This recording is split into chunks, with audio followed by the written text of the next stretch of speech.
ইনশাআল্লাহ। জয় বাংলা, জয় বাংলা। সাবেক রাষ্ট্রপতি আব্দুল হামিদ পালানোর পরই গ্রেফতার হলেন নারায়ণগঞ্জের মেয়র সেলিনা হায়াত আইভী। দীর্ঘ 6 ঘণ্টার নাটকীয় অভিযানের পর আইভীকে তার বাড়ি থেকে গ্রেফতার করেছে পুলিশ। ভোর পৌনে 6টার দিকে তাকে গ্রেফতার করা হয়। এ সময় সেখানে তার বিপুল সংখ্যক সমর্থক অবস্থান করছিলেন। গাড়িবহর নিয়ে পুলিশও ছিল সতর্ক অবস্থানে, কারণ আওয়ামী নেতা নেত্রীদের মধ্যে যে কজনের মোটামুটি ক্লিন ইমেজ ছিল, যারা মোটামুটি ভালো কাজ করেছেন, তাদের মধ্যে অন্যতম একজন এই আইভী।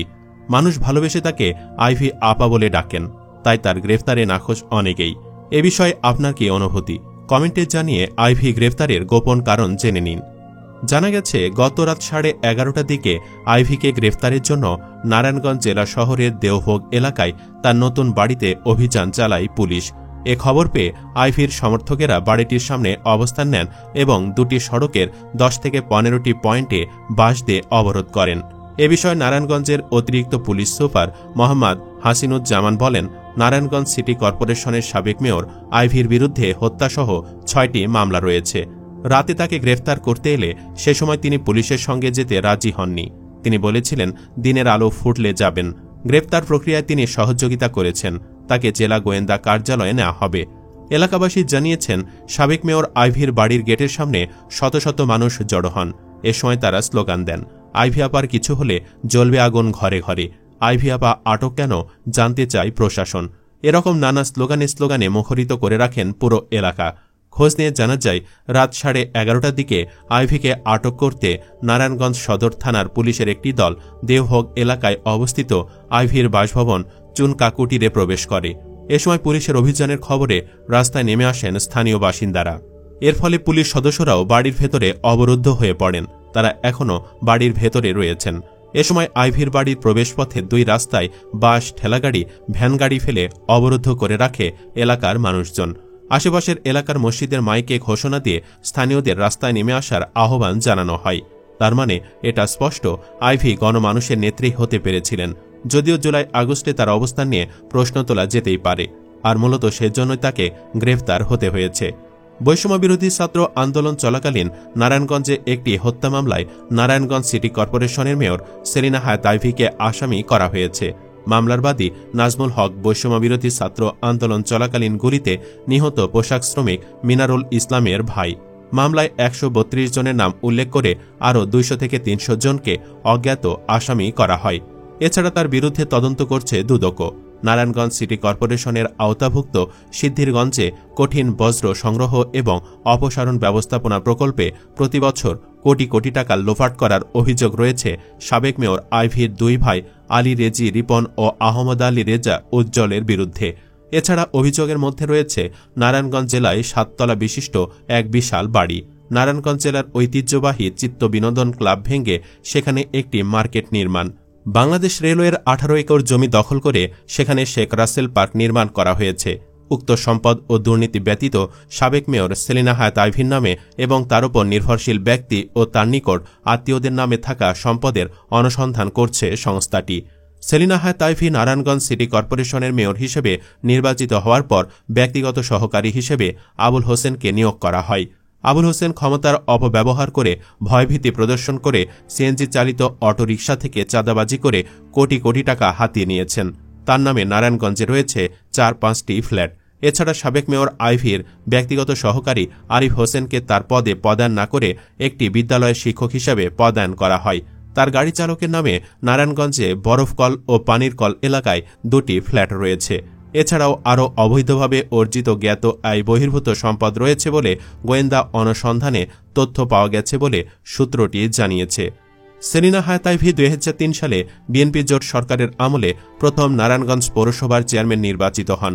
এরপর 2011 সালে নারায়ণগঞ্জ সিটি কর্পোরেশনের প্রথম নির্বাচনে শামীম ওসমানকে লক্ষাধিক ভোটে হারিয়ে দেশের প্রথম নারী মেয়র নির্বাচিত হন তিনি। গণঅভ্যুত্থানের মুখে আওয়ামী লীগ সরকারের পতনের পর গত 19 আগস্ট দেশের বাকি সিটি কর্পোরেশনগুলোর মতো টানা 3 বার নির্বাচিত সিটি মেয়র আইভীকেও অপসারণ করে অন্তর্বর্তী সরকার। আওয়ামী লীগ সরকারের পতনের পর আওয়ামী লীগ ও সহযোগী সংগঠনের নেতাকর্মীদের বাড়িতে হামলা, ভাঙচুর ও লুটপাটের ঘটনা ঘটলেও পরিচ্ছন্ন রাজনীতিবিদ হিসেবে পরিচিত সেলিনা হায়াত আইভীকে এ ধরনের কোনো পরিস্থিতির মুখে পড়তে হয়নি। অনেকেই হয়তো জানেন না, ডাক্তার সেলিনা হায়াত আইভি দক্ষিণ কোরিয়ার প্রভাবশালী সাময়িকী দ্য এশিয়ানের চোখে এশিয়ার ক্ষমতাধর মেয়রদের মধ্যে অন্যতম। তার বাবা আলী আহমদ চুনকা নারায়ণগঞ্জ জেলা ও শহর আওয়ামী লীগের সভাপতি ছিলেন। স্বাধীনতার পর তিনি 2 মেয়াদে নারায়ণগঞ্জ পৌরসভার চেয়ারম্যান নির্বাচিত হয়েছিলেন। 1984 সালের 25 ফেব্রুয়ারি তিনি মারা যান। আলী আহমদ চুনকার 5 সন্তানের মধ্যে সবার বড় হলেন ডাক্তার সেলিনা হায়াত আইভি। আইভি 1979 সালে ট্যালেন্ট পুলে জুনিয়র স্কলারশিপ পান এবং 1982 সালে মাধ্যমিক স্কুল সার্টিফিকেট পরীক্ষায় স্টার মার্কসহ উত্তীর্ণ হন। এরপর তিনি 1985 সালে রাশিয়ান সরকারের স্কলারশিপ নিয়ে চিকিৎসা বিজ্ঞানে শিক্ষা গ্রহণের জন্য ওডেসা পিরাগোভ মেডিকেল ইনস্টিটিউটে ভর্তি হন এবং 1992 সালে কৃতিত্বের সঙ্গে ডক্টর অব মেডিসিন ডিগ্রি লাভ করেন। 1986 সালে আইভি বৃত্তি নিয়ে পড়তে যান তৎকালীন সোভিয়েত ইউনিয়নের ওদেসা নগরের পিরাগভ মেডিকেল ইনস্টিটিউটে। পরবর্তীতে 1992-93 সালে ঢাকা মিডফোর্ড হাসপাতালে ইন্টার্নি সম্পন্ন করেন।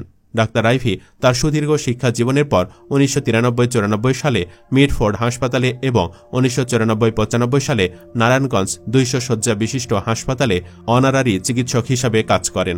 1993 সালে তিনি নারায়ণগঞ্জ শহর আওয়ামী লীগের স্বাস্থ্য ও পরিবেশ বিষয়ক সম্পাদক নির্বাচিত হন। 2003 সালে অনুষ্ঠিত বিলুপ্ত নারায়ণগঞ্জ পৌরসভার চেয়ারম্যান নির্বাচিত হন। নির্বাচনে মাত্র 17 দিন আগে নিউজিল্যান্ড থেকে তাকে উড়িয়ে দেশে আনা হয়। আওয়ামী লীগের মনোনয়ন দিয়ে তার পক্ষে নারায়ণগঞ্জে জোর প্রচারণা চালান দলের কেন্দ্রীয় অনেক নেতা। তখন বিএনপি সরকার ক্ষমতায় থাকার পরও বিপুল ভোটে জয়ী হন তিনি। ওই বছরের 2 ফেব্রুয়ারি দায়িত্ব গ্রহণ করে 2011 সালে 25 জুন পর্যন্ত একটানা পৌর চেয়ারম্যান পদে ছিলেন। 2011 সালে 5 মে নারায়ণগঞ্জের 3টি পৌরসভা যথাক্রমে নারায়ণগঞ্জ, সিদ্ধিরগঞ্জ ও কদম রসুলকে একীভূত করে স্থানীয় সরকার সিটি কর্পোরেশন প্রতিষ্ঠা বিধিমালা 2010-এর বিধি 6-এ প্রদত্ত ক্ষমতা বলে সরকার প্রায় 72.73 বর্গ কিলোমিটার এলাকা নিয়ে নারায়ণগঞ্জ সিটি কর্পোরেশন প্রতিষ্ঠা করে। নারায়ণগঞ্জ সিটি কর্পোরেশনের 2011 সালে 30 অক্টোবর অনুষ্ঠিত প্রথম সিটি নির্বাচনে ডাক্তার সেলিনা হায়াত আইভি মেয়র নির্বাচিত হন। আওয়ামী লীগের বিদ্রোহী প্রার্থী হিসেবে 1 লাখের বেশি ভোটের ব্যবধানে সিটি কর্পোরেশনের প্রথম মেয়র নির্বাচিত হন ডাক্তার সেলিনা হায়াত আইভি। 2021 সালে 30 নভেম্বর নারায়ণগঞ্জ সিটি কর্পোরেশন নির্বাচনের তফসিল ঘোষণা করে নির্বাচন কমিশন।